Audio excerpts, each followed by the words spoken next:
Okay, go. What's up, fight fans? Welcome back to Split Decision MMA, your once weekly MMA podcast. Hopefully we can get back to that. Semi-live from the SinCal studios here in Modesto at SinCal Industries, sponsored by My MMA News, healthlabs.com.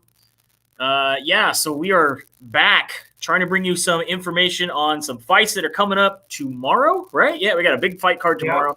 We have some fights to talk about. I know we've missed a couple fights, but, with this whole shit going on, things have been a little weird. So we're trying to get back into it and bring to you. Weird on top of weird on top of weird.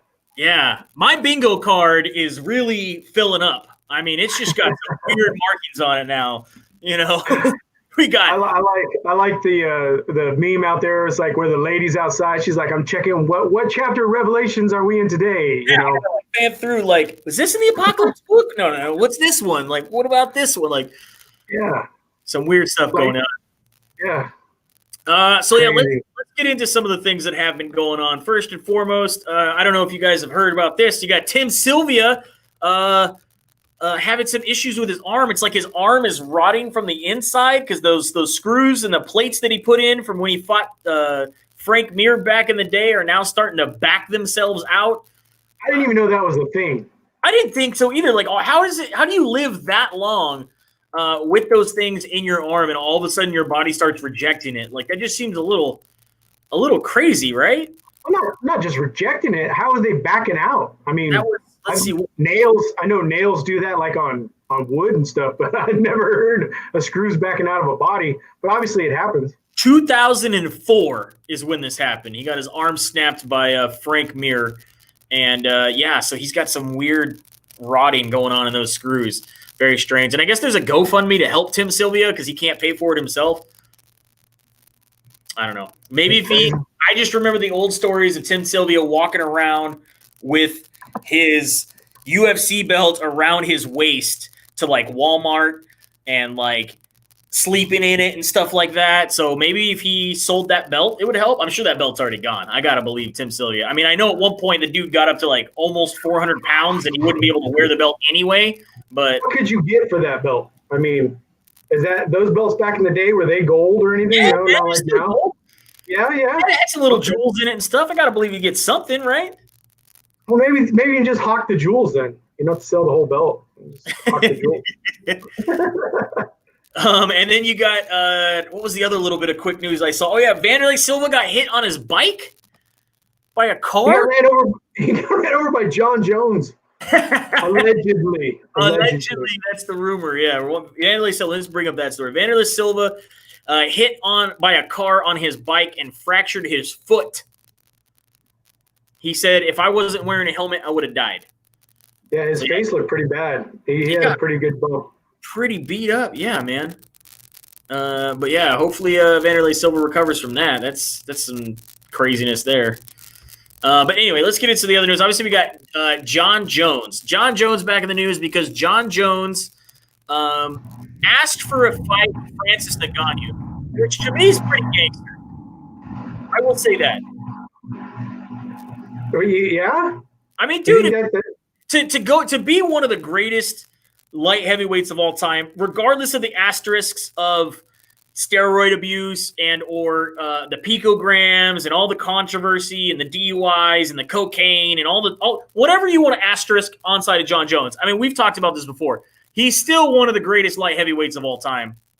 Oh yeah, yeah. And everybody said at some point he would move up to heavyweight. So for him to go up and after watching the fight that Ngannou had, what was that, 2 cards ago? Right. But I mean, that wasn't a fight. That was a guy who took some punches from Ngannou. It's very true. Very true. Him, It happened very, very quickly. But still, to watch that fight and then go, you know what? Everyone talks about this guy. He's a heavy hitter. He's a big, a big name in the heavyweight division. I'm going to now ask for that fight. To me, that's pretty gangster. I'll give it to Jon Jones. I'll give him a tip of the hat for doing that. Dana White flat out told him no, I guess. Again, and he claims that it was because of money. They've been arguing now over the pay. of what was asked for.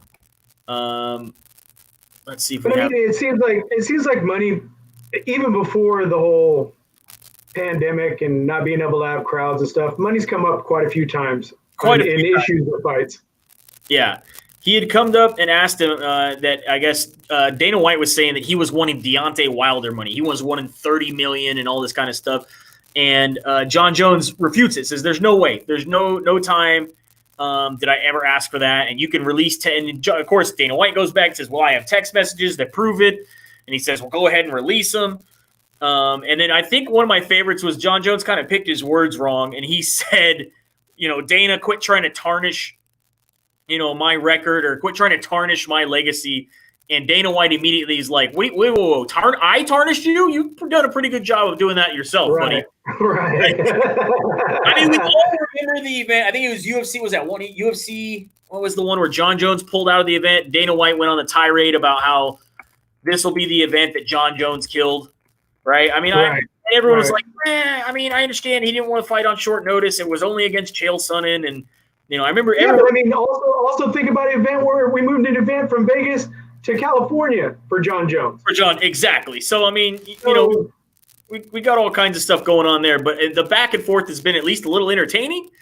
I mean, any distraction or entertainment from what's really going on right now, I'm all for. Anything that can make me check this stuff instead of like news or what's really reality happening. Yeah, I'm for. I mean, you got, a reporter asked Dana, hey, let me see the text messages. And instead he says, I have them. Who do you believe? Who do you believe? Why the fuck would I lie? What do I have to gain about this? It doesn't matter. I don't really care. I could care less, and I've never tarnished you. And then Jon Jones is like, look, he asked you for the messages. Instead, you give a 55-second response about why you would lie. He's like, in no point did I ever demand anything from Dana. I simply asked for a super fight and to be compensated for it. You're the one who started talking about negotiations publicly and showing how much you're withholding from your athletes. We've had very respectful conversations, and I love that you're trying to paint this picture of me being an angry guy and being disrespectfully asking for money when in no way that's the case. And you're also bringing up my out-of-cage affairs to justify the payments that you've been paying me. You're just talking all the big guy stuff and not actually caring. Right, and do I believe that at some point they were like, well, maybe we want some Deontay money? I believe that might have been said. But I don't believe they set out a figure and we're like, we want 30 million, we want 40 million. Yeah, I don't see again. And then of course Jon Jones just keeps hitting. There are no texts. Dana White won't release anything because there aren't any. There's no way he can do it.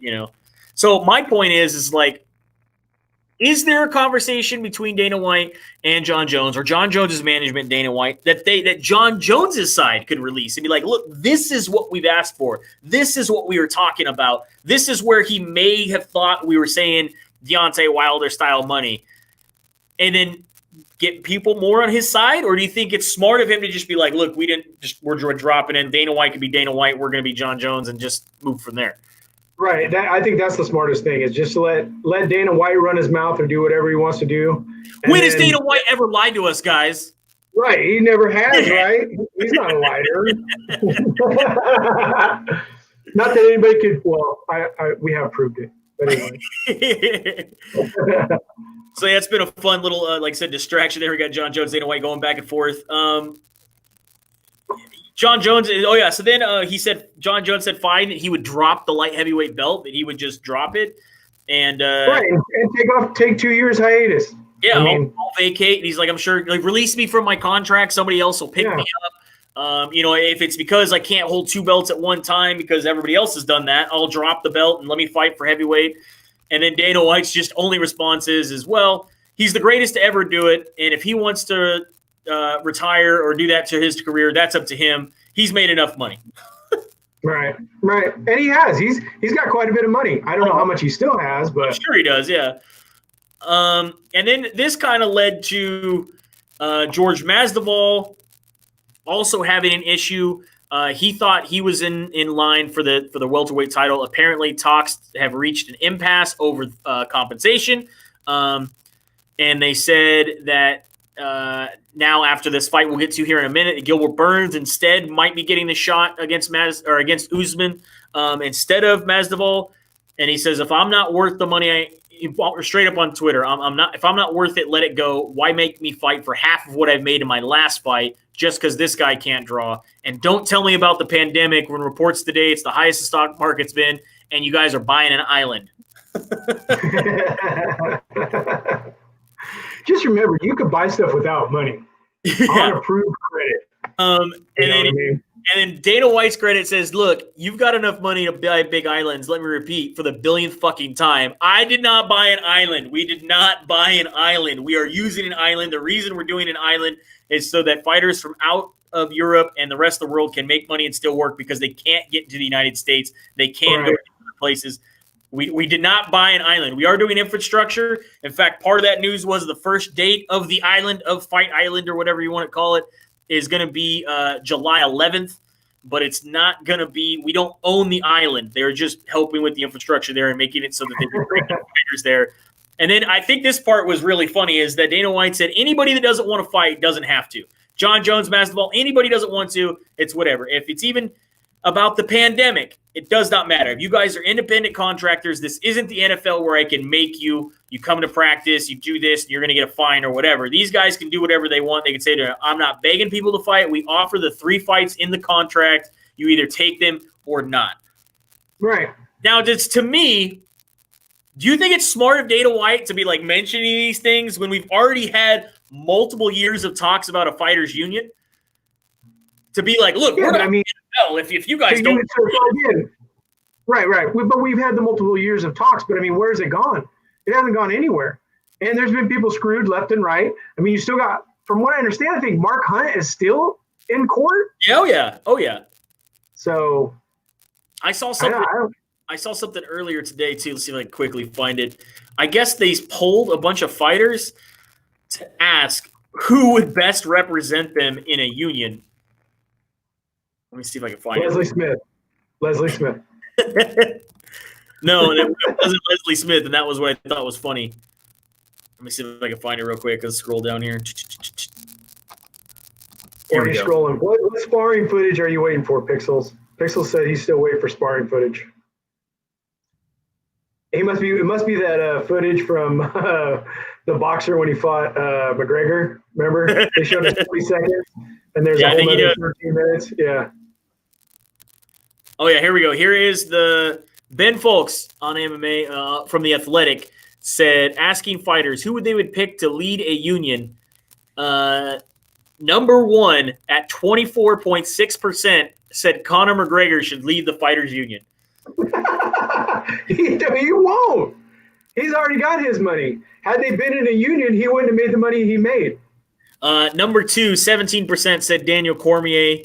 11% said George St. Pierre. 6% Chael Sonnen. 4% Dominic Cruz. Leslie Smith coming in at 3% of the vote. Yeah, I can see Cormier, and then as my what are they called? As my union rep, I would take Chael. What, really? Yeah, he would lie to both of us. I was going to say, I just don't think Chael's the guy, man. Like, why not somebody like Brian Stan?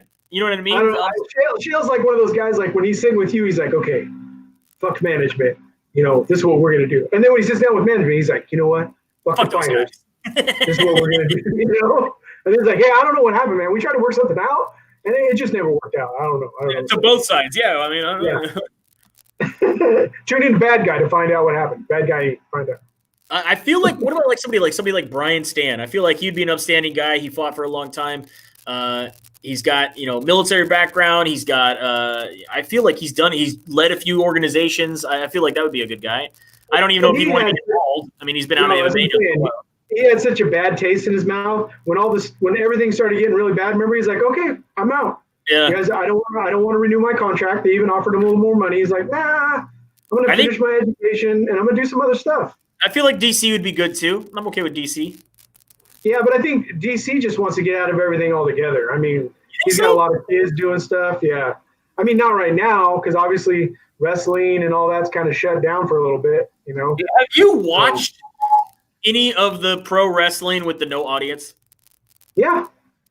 There's nothing else on. I've watched anything with Noah. I watched NASCAR, bro. I have never watched NASCAR in my life. You never watched it with your dad? I thought your dad's a big NASCAR guy. My dad's a big NASCAR. I'm not. I almost watched the virtual where it was basically guys playing video games, but then I had to stop because I was so mad because I used to get mad at kids who would watch other kids play video games on YouTube. So, I didn't want to be those people. Yeah, I watched. Woodley's coming after me now. What do you mean those people? What people?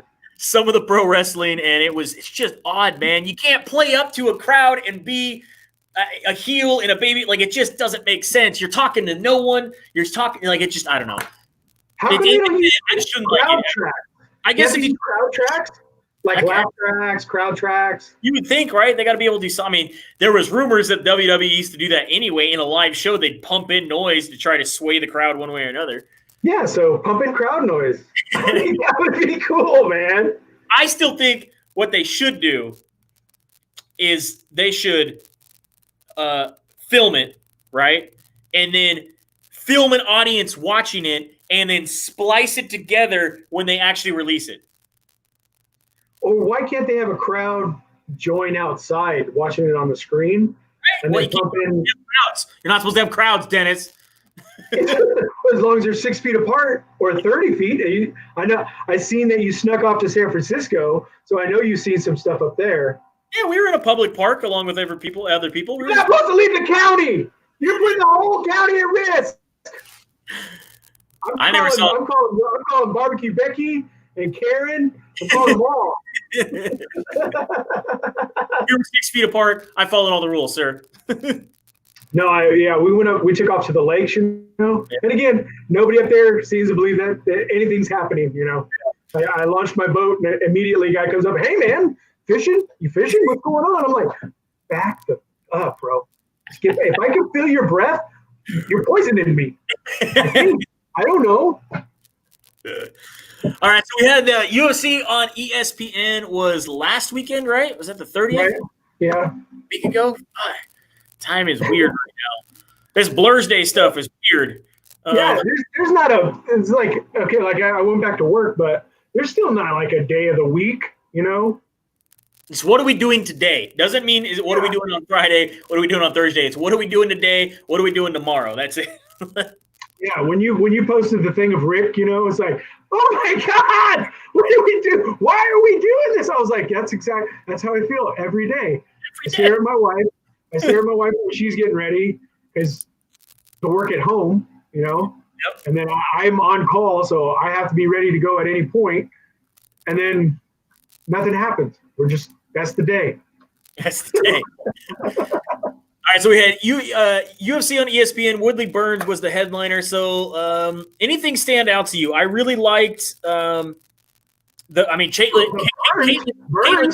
Well, firstly, let's start off with the prelim. Caitlin Chukagian defeating Antonia Shevchenko was a big surprise to me. Unanimous decision. She showed some big time toughness for sure. Well, she finally brought her power. Yeah, it wasn't enough, and again, it's hard to finish her, but you know she could take a beating. But she finally brought the power and everything that we've all been waiting for. I thought. Yeah. I just don't think did she put it all together enough to finish her. But then again, I mean, she's a hard girl to finish. She could take a beating for sure. And then Mackenzie Dern getting, I think I saw the first ever leg lock submission by a female in the UFC. Okay. Yeah, gets the knee bar. Was it a heel hook or was it a knee bar? A knee bar. Okay. I thought it was a heel hook. But anyway. And then, you know, I watched the rest of them, but obviously the biggest one that stands out, Gilbert Burns defeating Tyron Woodley unanimously and very dominantly. Why did he let up on him in the first? I feel he could have finished him in the first, and he kind of let up on him. I feel like he wanted to make sure that he could go all five, because if he lets everything go and for some reason Woodley survived the bell and now he's gassed, you know what I mean? I think there would have been an issue. So I think he was playing it smart. I think his corner was telling him, all right, let's give him everything. Okay, hold on. Now let's give him everything. All right, now let's hold on. You know what I mean? They got to make sure, because you never know. It's MMA, man. Anything could happen. So, but I will say this. I said this that same night. I've been saying this for however long. I said this to Eric. He hit me back up and was It took us long enough to get back. yeah. Eric was hitting me up the day of, who you got in this fight? And I said, you know what? I'm taking Burns. And he goes, what? I mean, Woodley's former champ, da-da-da. Woodley, to me, has never been as impressive as Woodley thinks he is. He was always touting himself off as the greatest of all time at welterweight. That needed to stop from day one. We said that. We always talked about there's no way he should be saying that. Yes, he was a title holder. Do I think he was going to be a long-term title holder? No, I felt he was just a guy in transition. Woodley has talent. He is a very, very good wrestler. He has heavy hands. He does that nice pawing with the left, that right hook. He dropped Robbie Lawler with it. He dropped Koscheck, which made me so happy back in the day to see that happen when it happened. But he was never somebody to me that was dominant. And then we saw it against Usman when Usman took the title, but I think I really saw it in Gilbert Burns. Gilbert Burns put the pressure to Tyron Woodley and just kept it there the whole time and just dominated bell to bell. Yeah. So he continued to do what he needed to do every round.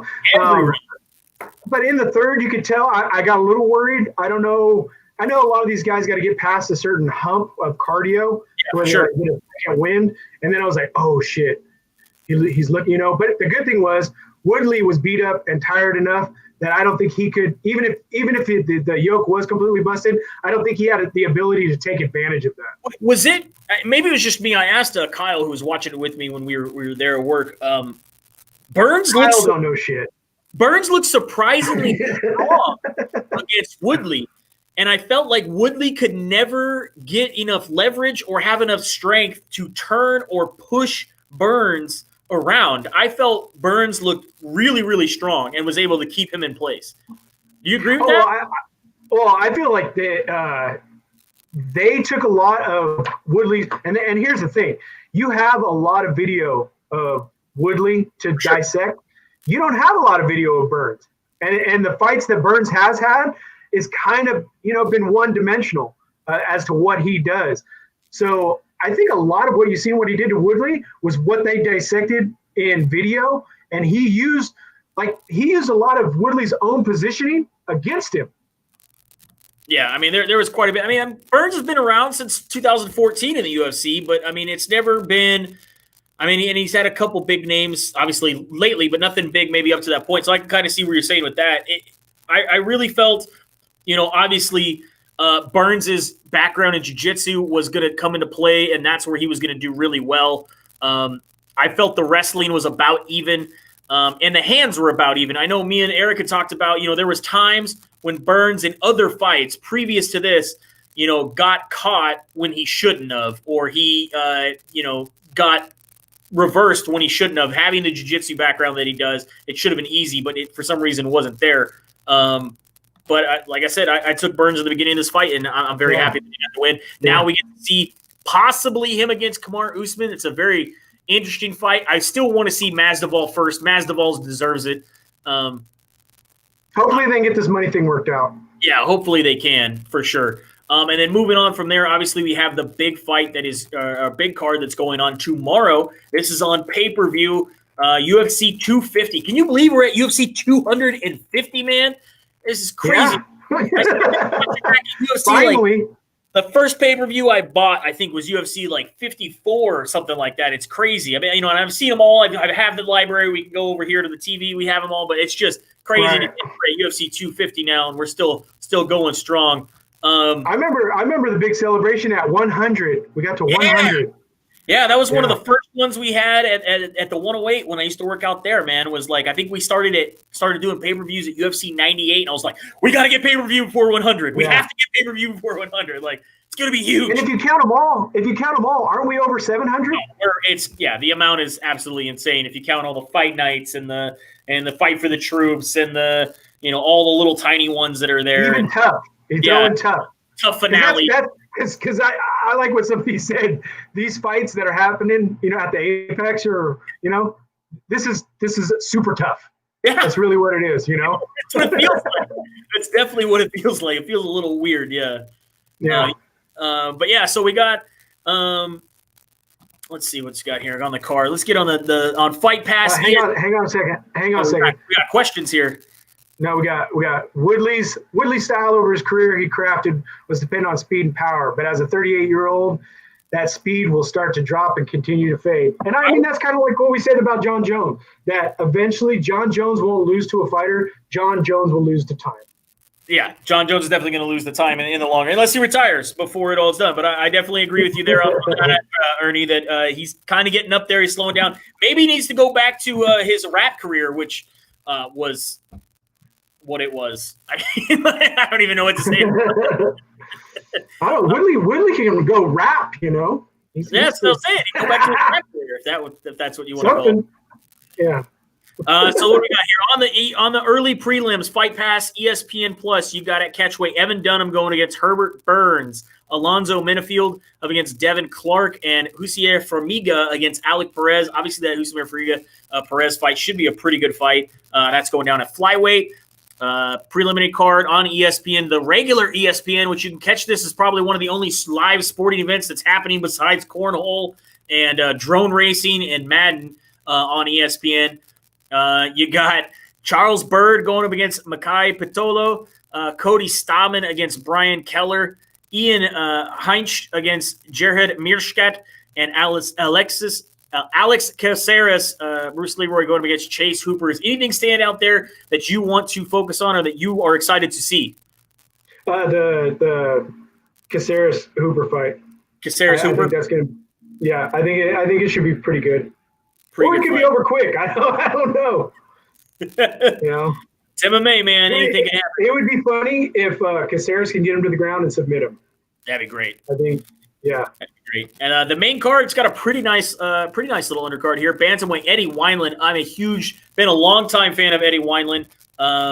Back in the day, he was a guy who was tenacious. I would consider him a very violent competitor. I always feel like he always brings it, and he always is going to be trying to stop a guy, cut a guy, end a guy's career. Like, this guy has always been out there and always been a very good fighter. Eddie Wineland going up against Sean O'Malley. He wants to derail the Sean O'Malley hype train.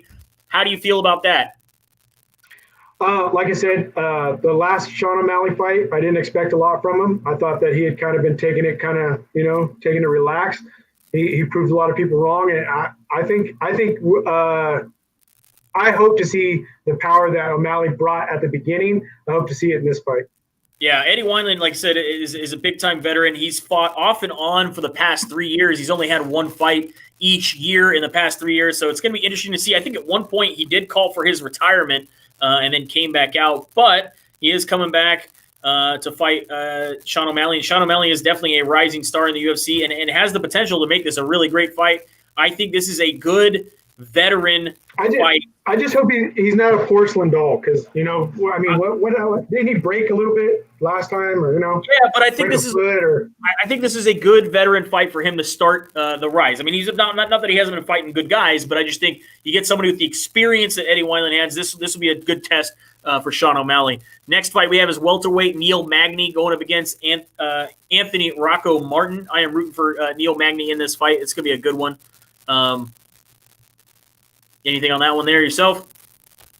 Not really. I don't got a dog in the fight. I think it'll be a good fight, but I'm not rooting one way or the other.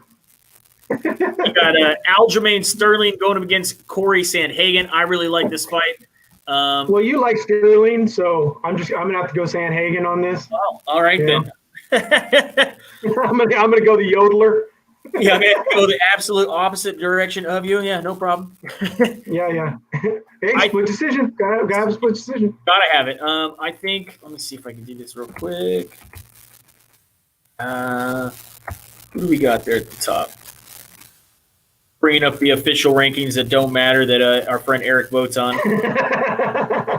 I like when he's so happy, like he gets to vote, and I want to tell him, I was like, but it doesn't matter, right?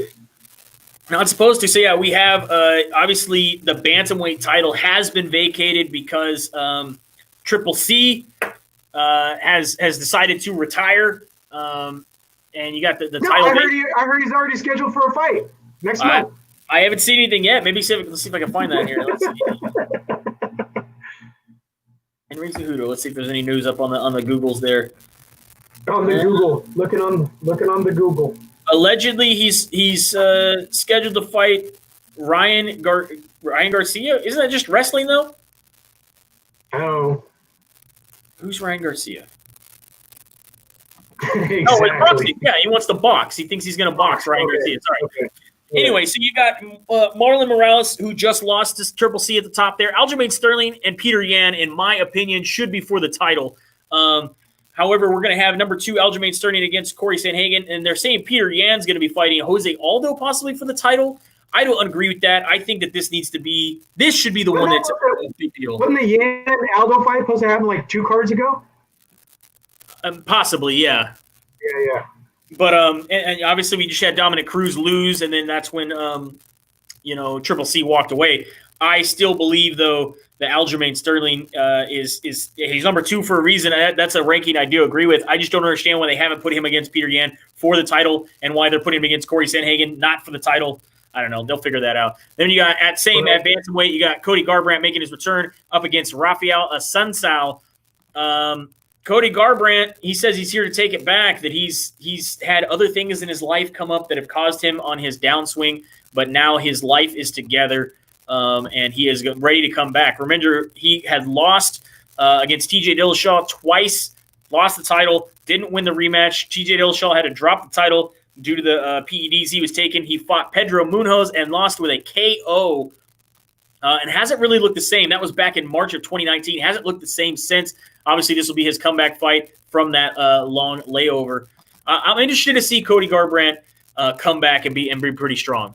So I don't know. Rafael Assunção is a strong, tough guy. He is a guy that I think is good. I don't understand. Garbrandt's got that target on his chin now, For sure. And it's so big. I mean, the target is so big, it's almost like a Duncan boot, that spot, and then he's just going to fall in the pool. I do think Rafael Assunção is a good fight for him, having lost to Marlon Morales, who's at the top there, and Corey Sanhagen, who's just above. I do think this is a good comeback fight for him to get back in. If he says that he has changed things, you know what I mean? If he says that he is ready to retake the title, I think this is a good fight for him. And then, obviously, you got your main event, the women. For the women's featherweight title, you got Amanda Nunes against Felicia Spencer. How worried are you about Spencer? I don't know. I mean, she's beaten Megan Anderson, right? She turns around and she beat Sorensen back in the day. She was the former Invicta featherweight champion.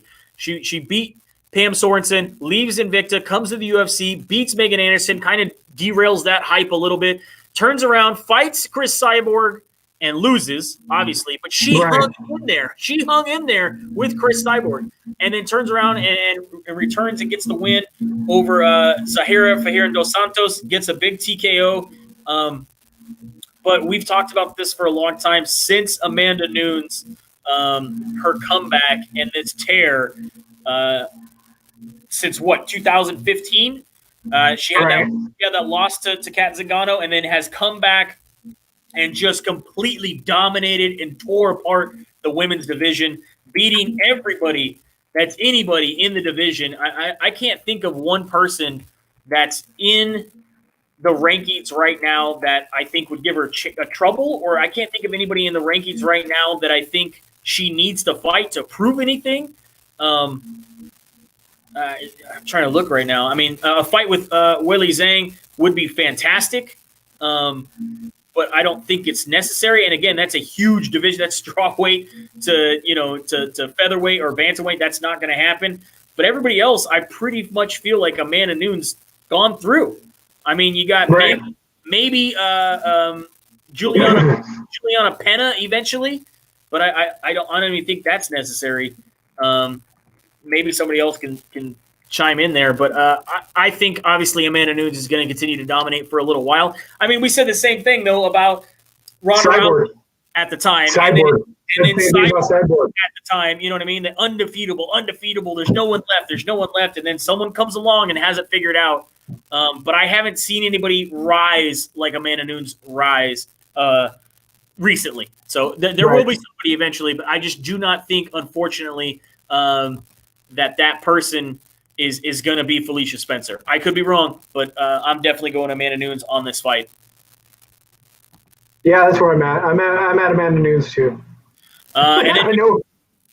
I think next week on UFC on ESPN Plus, if you have ESPN Plus, there is a card that's being filled out right now in the women's flyweight division. Jessica Ai, Cynthia Calvillo.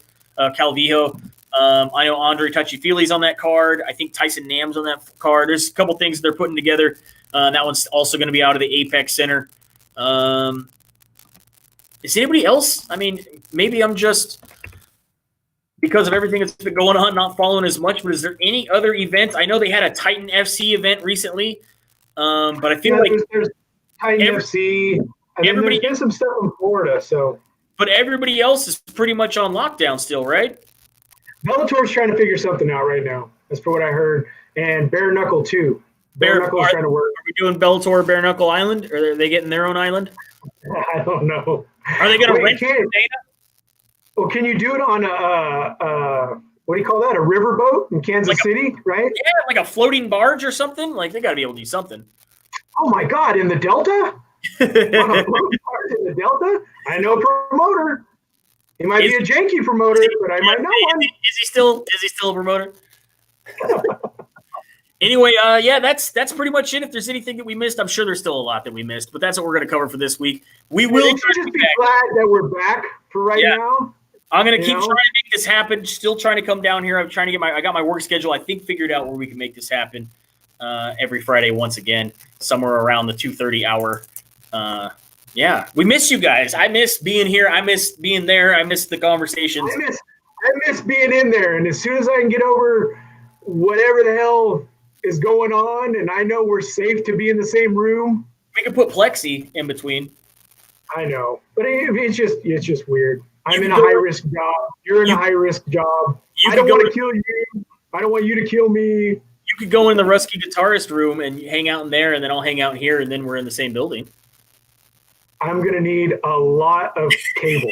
A lot of cable. I think I got the mic cord. I'm just gonna need something for the cameras. All right, man. Well, that's your show.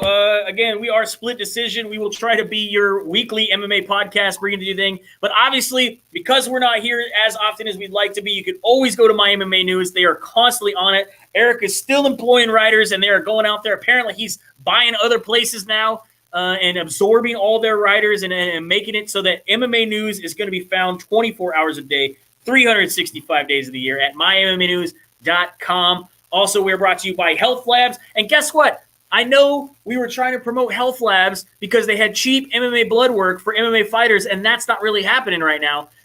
But unless you're in Florida, I guess you could still use Health Labs to go get tested in Florida. Right. But they have COVID testing as well as COVID antibody testing. And I believe our coupon still works. I don't know. Remember what it is? I think it's MMA News, right?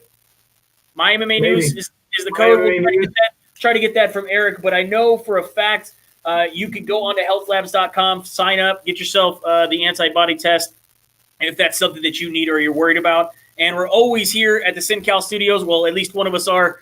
And they are back open to sell their retail. They have piercing jewelry. They have incense. They can help you out with those such things. Right on. Yeah, that's it. You guys have a good night, and we will see you virtually at the fights. Yeah, something.